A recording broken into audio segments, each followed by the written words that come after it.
어느 하나만 있으면 된다는, 믿음만 있으면 구원받는다는 마약 같은 거짓말은 당장 그만해야 합니다.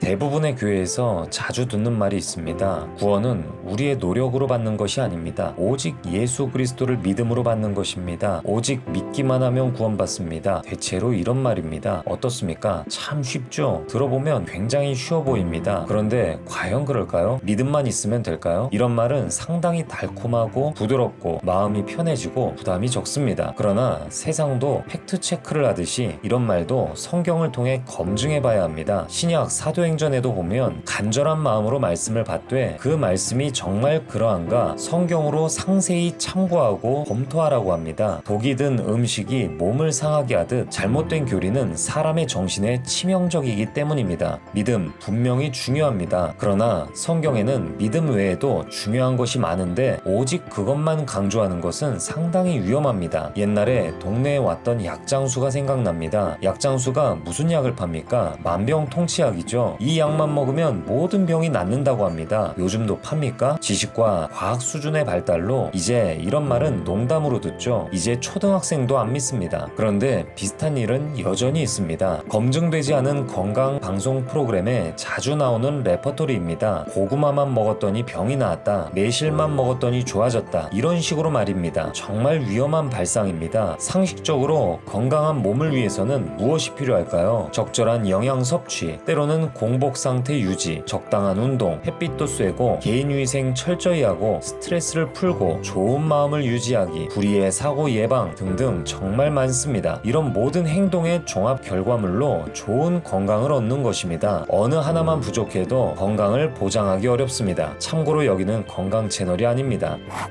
건강한 몸을 위해서 많은 것이 필요한데 구원받는 건강한 신앙을 위해서는 오직 믿음만 있으면 될까요? 결론부터 말씀드리면 아닙니다. 이제부터 검증 들어가겠습니다. 일단 성경에 믿기만 하면 구원을 받는다는 말씀이 있을까요? 전체 성경에서 그런 구절은 딱 한 구절 나옵니다. 상황을 보겠습니다. 2000년 전 예수님 때 야이로라는 사람의 딸이 죽었습니다. 그가 좌절하고 있을 때 예수님은 두려워 말고 믿기만 하면 딸이 구원을 얻는다는 말씀을 하십니다. 그러나 이 말씀은 죽었던 딸이 살아난다는 내용이지 믿음으로 구원받고 천국 간다는 그런 내용이 아닙니다. 그럼 믿음으로 구원받는다는 말씀은 있을까요? 많이 있습니다. 믿음으로 산다, 믿음으로 의롭게 된다, 믿음으로 구원받는다 등등 굉장히 많이 나옵니다. 그럼 다른 것으로 구원받는다는 말은 없을까요? 있습니다. 지식으로 구원받는다, 내 백성이 지식이 없어서 망한다, 행함으로 구원받는다, 행함 없는 믿음은 구원하지 못한다, 행함 없는 믿음은 죽었다. 어떻습니까? 구원을 위해서 필요한 것이 믿음만 있는 게 아니었죠? 그런데 믿음만 중요하고 지식과 행함은 다 없애야 할까요? 바로 그런 생각이 아주 위험한 것입니다. 하나님이 필요해서 기록하신 말씀을 왜 사람들 마음대로 빼버립니까? 그런 게 진짜 악마의 편집 아닐까요? 아까도 말했지만 건강한 신앙을 위해서는 다양한 요소가 다 필요합니다. 하나만 있어서는 안 되고 믿음도 지식도 행함도 다 필요합니다. 어느 하나만 있으면 된다는, 믿음만 있으면 구원받는다는 마약 같은 거짓말은 당장 그만해야 합니다. 무언가 큰 가치가 있는 것을 지나치게 싸게 판다고 하면 여러분들은 믿어집니까? 1000만원 상당의 고급 시계를 5만원에 팔겠다고 하면 사실 겁니까? 당연히 사기로 생각하고 쳐다보지도 않을 겁니다. 구원과 천국 같은 귀한 것을 예수님 믿는다는 말 한마디로 얻는 것이 과연 정상적일까요? 이러니까 불신자들이 기독교 신앙에 반감을 갖는 것입니다. 불안당같이 살아도 예수 믿는다고 고백 한 번 하면 천국 갈 수 있냐고 말입니다. 그런 하나님이면 자기는 믿지 못하겠다고 합니다. 천국과 구원은 절대 싸구려가 아닙니다. 제발 하나님의 뜻을 왜곡시키는 거짓말에서 벗어나시기 바랍니다. 또 한 가지 말씀드리면 이치적으로 믿음만 단독적으로 가질 수도 없습니다. 예를 들어보겠습니다. 옛날 사람들은 지구가 평평하게 또는 네모의 형태라고 믿었습니다. 그런데 우리는 지구가 둥그렇다고 믿고 있습니다. 이 믿음은 어떻게 생겼을까요? 처음부터 그렇게 믿었습니까? 지구가 둥그렇다는 수많은 이론과 과학적 근거를 배우고 이런 다양한 지식을 바탕으로 지구가 둥그렇다는 믿음이 생긴 것입니다. 이런 믿음이 있는 사람에게는 아무리 지구가 네모라고 억지로 믿으라고 해도 믿어지지 않습니다. 고문을 해도 이해가 안 되니까 안 믿어집니다. 믿음은 지식을 기반으로 생기는 것입니다. 이제 예수님 믿는 것을 생각해 보겠습니다. 예수님에 대한 믿음은 어떻게 생기게 될까요? 그냥 믿겠다고 마음 먹는 순간부터 생길까요? 믿는다고 말하면 그게 믿는 걸까요? 뭘까요? 믿음은 다른 말로 신뢰입니다. 처음부터 어떻게 신뢰가 생기겠습니까? 뭘 알아야 믿지 않겠습니까? 예수님에 대해서 알지도 못하는데 어떻게 신뢰하고 믿음이 생기겠습니까? 그래서 믿음은 들음에서 난다는 말씀이 있는 것입니다. 지식이 있어야 알아야 믿음이 생기는 것입니다. 오늘날 수많은 청소년, 청년들이 교회를 떠나고 있습니다. 도저히 비과학적이라 믿음이 안 생긴다고 푸념합니다. 이럴 때 보통 어떤가요? 교회에서는 청년이라 어려서 믿음이 없다는 등 갖은 이유로 뒤에서 정죄합니다. 그럼 무엇이 문제일까요? 믿지 않는 청년 잘못일까요? 사도 바울이 계셨다면 뭐라고 하실까요? 사탄아 물러가라, 예수 천당, 불신지요 그러실까요? 아니죠. 그분은 철학이 넘쳐나는 그리스에 가서도 무신론자들을 가르쳐서 신앙인으로 만들었습니다. 여러 이론과 말씀으로 설득하고 교육하고 가르쳤다는 말입니다. 청년들도 제대로 배운다면 얼마든지 믿음이 생길 수 있습니다. 정리합니다. 믿기만 하면 구원받는다는 말은 듣기 좋은 거짓말이었습니다. 신앙에는 믿음과 지식과 행함과 여러 많은 요소들을 골고루 갖춰야 합니다. 하나라도 없으면 안 됩니다. 그리고 순서를 보자면 먼저는 지식이 필요하고 다음 믿음이 생기고 다음 행동이 생깁니다. 영상을 시청하시는 모든 분들 오늘 내용을 기억하셔서 절대 거짓말에 속지 마시고 참과 거짓을 잘 분별하시기 바랍니다.